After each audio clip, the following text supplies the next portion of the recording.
Israeli President Reuven Rivlin picked Yair Lapid to form the next coalition government. If Lapid succeeds, it could mark the beginning of the end of the Netanyahu era.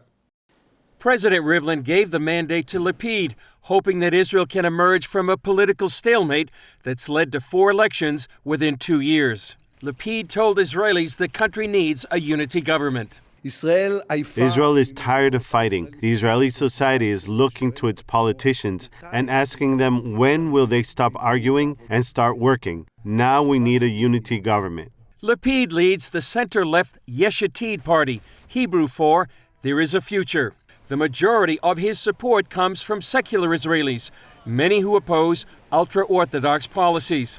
A former TV journalist, Lapid supports negotiations with the Palestinian Authority while drawing the line on an undivided Jerusalem. Jerusalem is the ethos this country was established by.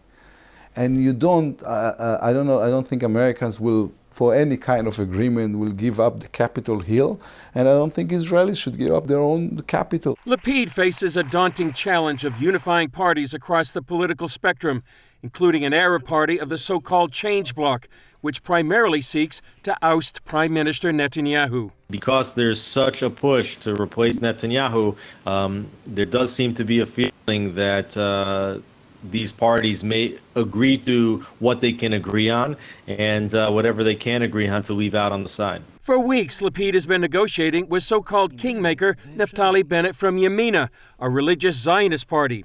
Bennett's support is crucial, and Lapid has offered a power-sharing agreement where the two would take turns as prime minister, with Bennett going first.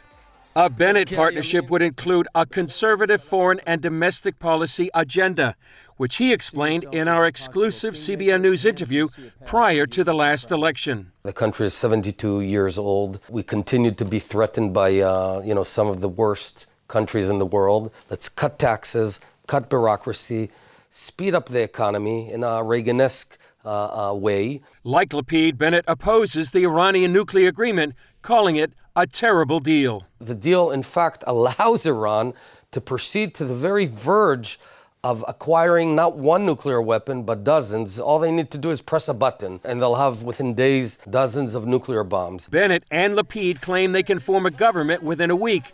If so, they would mark a watershed moment in Israeli politics, while pushing Netanyahu out of office and into the opposition. The prime minister has failed 3 times to form a government, and his latest effort expired on Tuesday, leading President Rivlin to choose Lapid. Trayman sees twin threats of increased Palestinian terrorism and a potential nuclear Iran facing a Lapid-Bennett government. The question is whether an inexperienced prime minister can deal with these threats. Lapid has 28 days to form a government. If he fails, Rivlin could allow a 3-week period when any Knesset member could try and cobble a coalition together. If that doesn't work, Israelis will head to the polls for the 5th time in just more than 2 years. Alpha.